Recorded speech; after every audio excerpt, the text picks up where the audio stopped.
देखिए, भगवान के भजन में लगने के लिए सत्संग बहुत ही आवश्यक है।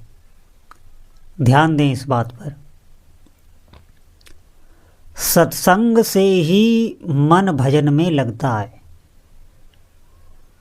और भय, शोक, मोह ये सब सत्संग से दूर हो जाते हैं। अगर हमें नाम जप में लगना है तो भगवान के नाम की महिमा सुन के ही मन नाम में लगता है। जैसे अग्नि के ताप से हमारा जाड़ा दूर होता है, ऐसे ही सत्संग से हमारे मन का जाड़ा दूर होता है। ये जो हमें काम, क्रोध, लोभ, मोह ये जाड़ा लग गया है, ये सत्संग से निश्चित ही दूर हो जाता है। सत्संग की महिमा कोई नहीं कह सकता। भगवान के नाम जप में हमें प्रीति क्यों नहीं हो रही? उसका मूल कारण है कि हमारी भगवान के नाम के महिमा में आसक्ति नहीं हुई। देखिए, नाम की महिमा का बोध हो जाना ये बहुत बड़ी बात है। जैसे हमें धन की महिमा का बोध है, ऐसे ही प्रत्यक्ष हमें नाम की महिमा का बोध हो जाए तो हम नाम जपने में लग जाएं। अभी हमें महिमा का बोध ही नहीं है, और महिमा का बोध हमें सत्संग सुनते ही आएगा। हृदय में एक दिव्य प्रकाश होगा। आप जप करें, अधिक से अधिक जप करें। देखिए, ऐसी ऐसी प्रतिकूलता आ सकती है, ऐसी माया अपनी चाल फेंक सकती है कि आपका मन जप से हटे। ये ध्यान देने की बात है। यहाँ पर साधक की एक छोटी सी परीक्षा इसलिए होती है कि उसकी जप में निष्ठा देखने के लिए, उसकी जप में कितनी निष्ठा है। हमें अपनी निष्ठा को बनाए रखना है, तो आप देखेंगे आप धीरे धीरे भगवान के समर्पित हो गए। अब किसी प्रकार का मन में न डर रहा, न भय रहा। एक प्रभु पर अटल विश्वास हो गया कि प्रभु हैं, वो हमारे साथ हैं और वो कोई न कोई उपाय करेंगे। ये साधक के मन में आने लगता है, दृढ़ भाव ये बैठ जाता है। जैसे सांसारिक बातें हमारे दिमाग में बैठी हुई हैं कि इनका हमें विश्वास है, इन पर हमें विश्वास है, ये हमारे वक्त पर काम आएंगे। ठीक ऐसे ही समझो, ये समझाने के लिए मात्र है। भगवान का अटल विश्वास भगवान के नाम जप से आपके हृदय में आ जाएगा, और हर एक स्थिति में आप बिल्कुल भयभीत नहीं होंगे। आपको पूर्ण भरोसा होगा कि प्रभु कुछ ना कुछ उपाय कर देंगे। ये जप से आती है। और जप में लगना, नाम जप की महिमा आप जितनी अधिक से अधिक सुनेंगे, जितना अधिक से अधिक अपने इष्ट देव का संकीर्तन करेंगे, जितना अधिक। देखिए, संकीर्तन का भी बहुत महत्व है। नाम जप का संकीर्तन, जब हमारा बिल्कुल भगवान के जप में मन ना लगे तो आप संकीर्तन करिए। संकीर्तन से निश्चित पापों का हरण होता है, बहुत जल्दी समस्त पापों को विध्वंस कर देता है। और फिर आप देखेंगे कि आपका मन नाम जप में लगने लगा है, क्योंकि संकीर्तन से क्रिया होती है। हम हाथ से कुछ ना कुछ बजाते हैं, ताली बजाते हैं, मुख से जोर जोर बोलते हैं, तो उससे पाप नष्ट होते हैं। जिन नामों को आप जपते हैं उन्हीं नामों का संकीर्तन करें। शीघ्र मन को अगर आप लगाना चाहते हैं तो भगवान के नाम की महिमा सुने और भगवान की लीला कथा सुने और संकीर्तन करें उनके नामों का। एकांत में बैठ के खूब जोर जोर से उनका ध्यान देकर, उनका नाम लेकर आप गाएंगे तो निश्चित ही जो आपके अशुभ हैं, जो अशुभ आपके बने हुए हैं दुख देने के लिए, उनको ये विध्वंस कर देगा। फिर आप देखेंगे आपका मन जप में लगने लगा है।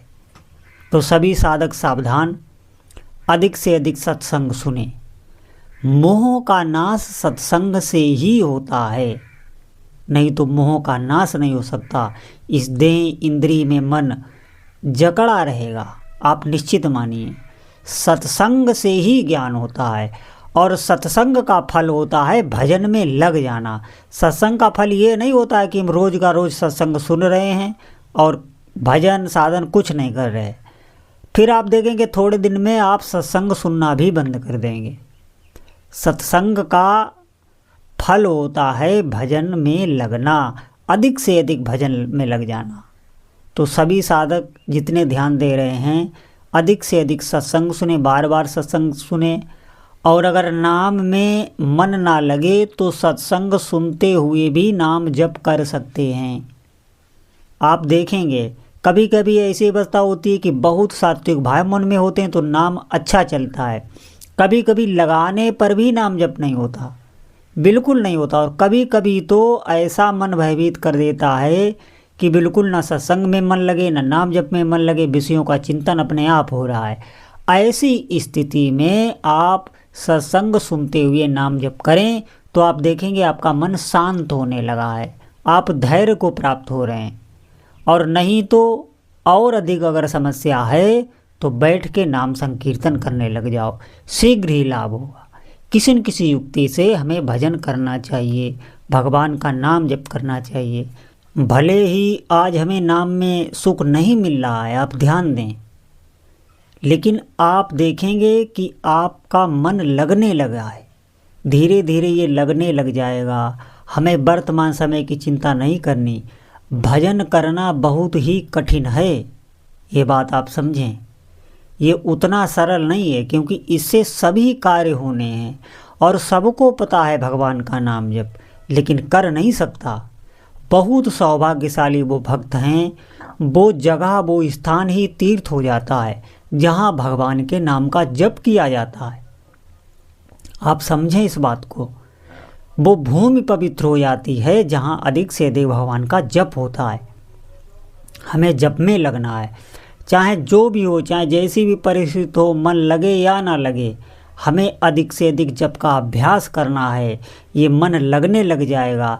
ये प्रारंभ में किसी का आज तक नहीं लगा, किसी का भी नहीं लगा, सबको भजन में लगाना पड़ा है, कष्ट सह के। इस मन का जो भय ये देता है, ये जो चिंतन का भय देता है, ये जो शोक देता है, ये सब सहते हुए और जप करते हुए कोई भजन में आगे बढ़ा है। ऐसा नहीं है प्रारंभ में ही माला करने लग गए, मन लगने लग गया, किसी का भी ऐसा आज तक नहीं हुआ। बहुत बहुत कष्ट सह के फिर भजन में मन लगता है, और भजन में मन लगने लग गया तो समझो अब काम बन गया, क्योंकि आपका जोड़ हो चुका है नाम से, आपका योग बन गया है। अब भगवान आपकी सब प्रकार से रक्षा करेंगे। बात तभी तक है जब तक हमारा मन नहीं लगता, और इसको मन को आप अभ्यास कराइए। आप देखेंगे पशुओं को भी, बच्चों को भी, छोटे छोटे जिनमें बुद्धि का विकास नहीं, उनको हर क्रिया में लगाना पड़ता है। वो प्रारंभ में नहीं लगते, उनका मन भागता है, वो रोते हैं, चिल्लाते हैं, लेकिन उन्हें रोज़ अभ्यास कराया जाता है, फिर वही क्रिया उन्हें सुख देती है। उन्हें सुख देने के लिए ही माँ बाप लगाते हैं, लेकिन उस छोटे से बच्चे के समझ में नहीं आता, उसे ऐसा लगता है ये हमें दुख दे रहे हैं, ये हमें कष्ट देंगे, लेकिन माता पिता कभी ऐसा नहीं सोचते। इसी प्रकार भजन में प्रारंभ में मन नहीं लगेगा, हमें सीख लेनी चाहिए। जैसे पशुओं को देखो, उनकी चिकित्सा या इलाज आप करो, उनको ठीक करने के लिए ही आप कर रहे हैं, लेकिन वो मारते हैं, वो भागते हैं, उन्हें बांधना पड़ता है। क्यों? वो नहीं जानते हमारा हित किस में है, और बाद में उसी क्रिया से उन्हें सुख मिलता है। ये बात बाद में समझ में आती है। इसी प्रकार हमें इस बिगड़ैल मन को भजन में लगाना है। ये लगेगा कभी नहीं, इसे लगाना है, और जब लगने लग जाएगा तो आपको खुद अनुभव में आने लग जाएगा, किसी से पूछना नहीं है। आप भजन में आपको सुख मिलने लगा है, ये बात किसी से जाकर नहीं पूछना, खुद ही आपको पता चल जाएगा। जब आप भोजन ग्रहण करते हैं तो किसी से पूछना नहीं पड़ता कि हमारा पेट भर गया कि नहीं। भूख जब अपनी शांत होती है तो हमें खुद अनुभव हो जाता है। यही ठीक भजन का अनुभव है। हमें संतुष्टि मिलने लगती है, हमें पूर्ण शांति मिलने लगती है, सारे संशय हमारे भंग हो जाते हैं, और कभी भी हम भय को नहीं प्राप्त होते। एक दृढ़ विश्वास अपने उपास्य देव में हो जाता है। ये बहुत से गुण नाम जप में हैं। हमें अधिक से अधिक नाम जप करना चाहिए, और इस कराल कलिकाल में कोई साधन नहीं है। जितने भी साधक हमारी बात सुन रहे हैं, इस कराल कलिकाल में और साधन नहीं है। हमारे शरीर में इतनी सामर्थ्य नहीं है जो हम योग कर सकें, ज्ञान पर चल सकें। हम अधिक से अधिक नाम जप करें, चाहे बैखरी वाणी से बोल बोल के करें और चाहे उपांशु जाप मन ही मन करें। हमें अभ्यास बनाना है। प्रारंभ में तो बैखरी वाणी से बोल बोल कर ही जप करना चाहिए।